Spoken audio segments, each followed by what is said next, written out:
13వ అధ్యాయం. శివుడు పార్వతికి మాఘమాస మహత్యమును చెప్పుట.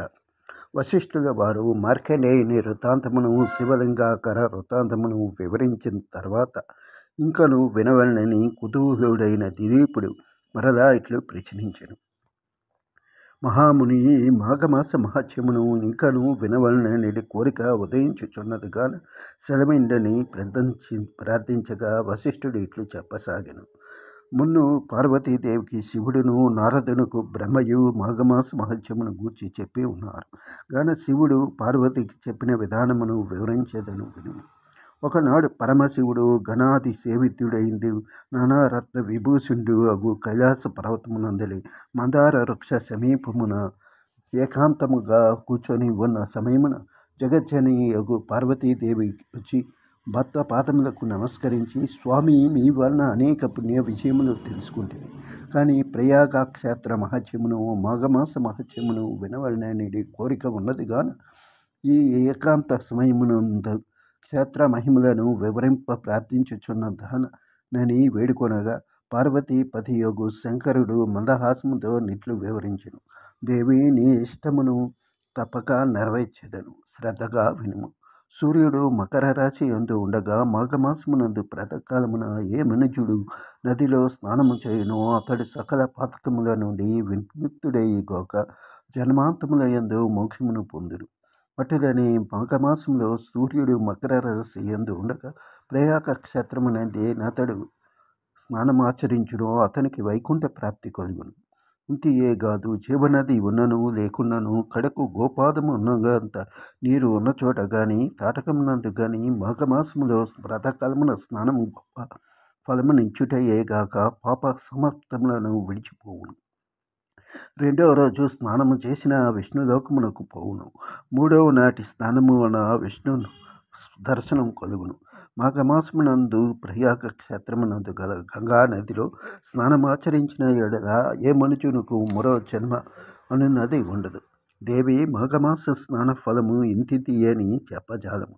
మాఘమాసమునందు భాస్కరుడు మకర రాశి యందు ఉండగా ఏది అందుబాటులోనున్న అనగా గంగా నది గాని చెరువు గాని నుయ్యి గాని కాలువ గాని లేదా గోపాదము ఉన్నగా అంత నీరు ఉన్న చోట గాని ప్రాతకాలమున స్నానం ఆచరించి సూర్య భగవానునకు నమస్కరించి తనకు తోచిన దాన ధర్మములు చేసి శివాలయమున గాని విష్ణు ఆలయమున గాని దీపము వెలిగించి భక్తి శ్రద్ధలతో అర్చన చేసిన మానవునకు వచ్చు పుణ్యఫలము ఇంతింత కాదు. ఏ మానవుడైనను తన శరీరములో శక్తి లేని నడువలేని వంటి వాడు గోపాదము ఉన్నగంత నీరున్న సెలవైందైన కడకు దాని ఎంతైనను స్నానమాచరించి శ్రీహరి దర్శనం చేసినచో అతడు ఎట్టి కష్టములు అనుభవించుచున్నను ఆ కష్టములు మేఘముల వలె విడిపోయి విముక్తుడగును. ఎవరైనను తెలిసి గాని తెలియక గాని మాఘమాసములో సూర్యుడు మకర రాశి అందులుగా నది స్నానం ఆచరించిన ఎడల అతనికి అశ్వమేధ యాగం చేసినంత ఫలము దక్కును. అదియునుగాక మాఘమాసమంతటా ప్రాతకాలమున నదిలో స్నానము చేసి శ్రీమన్నారాయణ్ణి పూజించి సాయంకాల సమయమునందు మాఘపురాణం చదివి విష్ణు మందిరమును గాని శివాలయమును గాని దీపము వెలిగించి ప్రసాదము సేవించిన ఎడల అతనికి తప్పక విష్ణులోక ప్రాప్తి కలుగుటయేగాక పునర్జన్మ ఎన్నటికీ కలుగదు. ఇటులా ఒక్క పురుషుడేగాక స్త్రీలు కూడా ఆచరించవచ్చును. మానవుడు జన్మమెత్తిన తర్వాత మరల ఘోర పాపములు చేసి మరణాంతమున రౌరవాది సకల బాధలు అనుభవించుట కంటే తను బ్రతికి ఉన్నంత కాలము మాఘమాసమునందు నదీ స్నానము చేసి దాన ధర్మాది పుణ్యములను ఆచరించి వైకుంఠ ప్రాప్తి నందుట శ్రేయస్కరము కదా. ఇదే మానవుడు మోక్షము పొందుటకు మార్గము. ఓ పార్వతి, ఏ మానవుడు మాఘమాసమున తృణీకరించునో అట్టివాడు అనుభవించు నరక బాధల గూర్చి వివరించేదను, సావధానంగా ఆలకించుము. నేను తెలియజేసిన విధముగా ఏ మానవుడు మాఘమాసమునందు ప్రాతకాలమున నది స్నానము గాని జపము గాని విష్ణు పూజ గాని యథాశక్తి దానాది పుణ్యఫలములు కాని చేయడవు అట్టివాడు మరణాంతరమున సమస్త నరక బాధలను అనుభవించును. కుంభి పొడ ద్రోయబడును, అగ్నిలో కాల్చబడును, రంపముల చేత ఖడ్గముల చేత నరకబడును, సలసల కాగు తైలములో పడవేయుట ఎందు భయంకరులకు యమకింకరులచే పీడింపబడును. ఏ స్త్రీ వేకువజామున లేచి కాలకృత్యాలు తీర్చుకొని నదికి పోయి స్నానము చేసి సూర్య నమస్కారములు విష్ణు పూజ చేసి తన భర్త పాదములకు నమస్కరించి అత్తమామల సేవలు చేసుకును అట్టి ఉత్తమ స్త్రీ 5వ తలముతో వర్ధిల్లు ఈ ఇహమునందు పరమునందు సర్వ సౌఖ్యములు అనుభవించును. ఇది ముమ్మాటికి నిజము. మాఘమాసమునందు ఏ స్త్రీ అటులా చేయదో అట్టి ఈ స్త్రీ ముఖమును చూచి నంతని సకల దోషములు కలుగటయ్యే కాక ఆమె పంది కుక్క జన్మములెత్తి హీన స్థితి నొందుడు. మాఘమాస స్నానమునకు వ్యయ పరిమితి లేదు. బాలుడైన యువకుడైనను వృద్ధుడైనను స్త్రీ అయినను బాలిక అయినను జవ్వని అయినను ఏ ఆశ్రమము వారైనను ఏ కులము వారైనను కూడా మాఘ స్నానం ఆచరించి వచ్చును. ఈ మాఘమాసమంతయు కడు నిష్టతో ఉండిన కోటి యజ్ఞములు చేసినంత పుణ్యము కలుగును. ఇది అందరికీ శ్రేయోదాయకమైనది. పార్వతి దుష్టుల సహవాసము చేసేవారు, బ్రహ్మహత్యాది మహాపాతకములు చేసిన వారు, సువర్ణమునందు దొంగలించువారు, గురు భార్యతో సంభోగించువారు, మద్యము తాగి పరస్త్రీతో కేడించువారు, జీవహింసలు చేయువారు, మాఘమాసములో నది స్నానము చేసి విష్ణువును పూజించిన ఎడల గాని సమస్త పాపములు నశించుటయేగాక జన్మాంతరమున వైకుంఠ ప్రాప్తి కలుగును. మరియు కులభ్రష్టుడైన వాడును, కించిత్ మాత్రమైనను దాన ధర్మములు చేయని వాడును, ఇతరులను వంచిన వాడి అందు ధనమపహరించిన వాడును, అసత్యమాది పొద్దు గడువను వాడును, మిత్రద్రోహియు హత్యలు చేయువాడును, బ్రాహ్మణులకును హింసించువాడును, సదా వ్యభిచార గృహములలో తిరిగి తాలిగట్టిన ఇలాల్ని బిడ్డలను వేధించువాడును, రాజద్రోహి, గురుద్రోహి, దైవభక్తి లేనివాడును, దైవభక్తులను ఎగతాళి చేయువాడును, గర్వము కలవాడే తానే గొప్పవాడునను ఎగతాళి అహంభావంతో దైవ కార్యములను ధర్మ కార్యములను చెడగొట్టుచు దంపతులకు విభేదములను కల్పించి సంసారములు విడవదీయువాడును, ఇళ్లను తగులబెట్టువాడును, చెడు పనులకు ప్రేరేపించువాడును, ఈ విధమైన పాపకర్మములు చేయువారులు సైతము ఎట్టి ప్రాయశ్చిత్తములు జరపకనే మాఘమాసమునందు స్నానము చేసినంత మాత్రమనే పవిత్రులగుదురు. దేవి ఇంకను దాని మహత్యమును వివరించేదని వినుము. తెలిసి ఉండియో పాపములు చేయువాడు, క్రూర కర్మములు ఆచరించువాడు, సిగ్గు విడిచి తిరుగువాడు, బ్రాహ్మణ దుష్కుడు మొదలగువారు మాఘమాసములో ఉదయమే నదికి వెళ్ళి స్నానము చేసిన ఎడల వారికున్న పాపములని నాశనమగుడు. మాఘమాస స్నానములు ప్రాతకాలమునందే చేయవలను.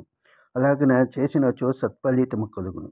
ఏ మానవుడు భక్తి శ్రద్ధలతో మాఘమాసము మొదటి నుండి ఆఖరి వరకు పర్యంతరము స్నానములు చేసేదనని సంకల్పించునో అటువంటి మానవునికి ఉన్న పాపములు తొలగిపోయి ఎటువంటి దోషములు లేక పరిశుద్ధుడగును. అతడు పరమపదమును చేరుట కరువుడగును. సాంబవి 12 మాసములలోనూ మాఘమాసము మిక్కిలి ప్రశస్తమైంది. సకల దేవతలలో శ్రీమన్నారాయణుడు ముఖ్యుడు. అన్ని శాస్త్రములలో వేదము ప్రధానమైంది. అన్ని జాతులలో బ్రాహ్మణుడు అధికుడు. అన్ని పర్యములలో మేరు పర్వతము గొప్పది. అటులనే అన్ని మాసములలో మాఘమాసము శ్రేష్టమైన దొంగుటచే ఆ మాసమునంత ఆచరించిన ఏ స్వల్పకాలమైనను గొప్ప ఫలితమును కలుగజేయును. చలిగా నొన్నదని స్నానము చేయనివాను మనుషుడు తనకు లభించబో పుణ్యఫలము కాలితో తనుకున్న చేతి అగుడు.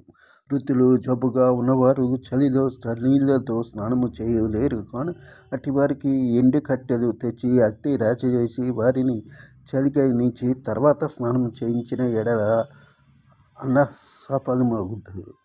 పొందగలడు. అదియునుగాక చలి తాగిన వారు స్నానము చేసి శ్రీహరిని దర్శించిన పిదప అగ్నిదేవునికి సూర్య భగవానునికి నమస్కరించి నైవేద్యం పెట్టవలను.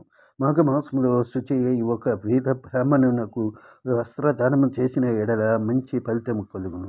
ఈ విధంగా ఆచరించడి వారిని చూచి ఏ మనుషుడైనను అపహాస్యం చేసినను లేక అటు తగిలినను మాఘమాసములు సంప్రాప్తించును, మహాపాపములు సంప్రాప్తించును.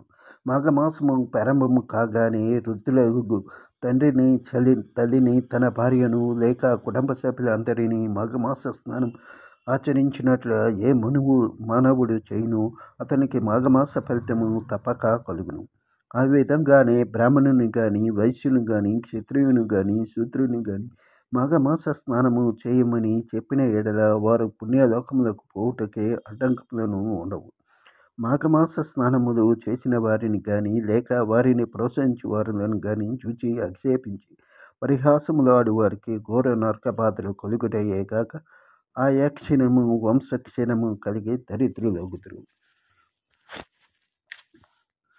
నడుచుటకు ఓపిక లేని వారు మాఘమాసములో కాళ్ళు చేతులు ముఖము కడుక్కొని తలపై నీళ్లు చల్లుకొని సూర్య నమస్కారములు చేసి మాఘ పురాణమును చదువుటే గాని వినుటే గాని చేసిన 7వ జన్మాంతరమున విష్ణు సాన్నిధ్యము పొందుదురు. పాపము దారిద్ర్యము నశించును. మాఘమాస స్నానము కన్నా మరొక పుణ్య కార్యము ఏదియును లేదు. మాఘ స్నానము వలన కలుగు ఫలితము ఇంటిగానగా 100 అశ్వమేధ యాగములు చేసి బ్రాహ్మణులకు దక్షిణలిచ్చిన నంతటి పుణ్యఫలము కలుగును. మాఘ స్నానము చేయనంతటి పుణ్యఫలము కలుగును. బ్రాహ్మణ హత్య పితృహత్యాది మహాపాతకములు చేసిన మనుషుడైనను మాఘమాసము అంతయు యువకుడు నిష్ఠతో ఎడల రౌరవాది నరకముల నుండి విముక్తుడగును. కనుక ఓ పార్వతి, మాఘ స్నాన మాస ఫలము వలన ఎట్టి ఫలితము కలుగునో వివరించి తినగాన నేను చెప్పిన రీతి నరచించును.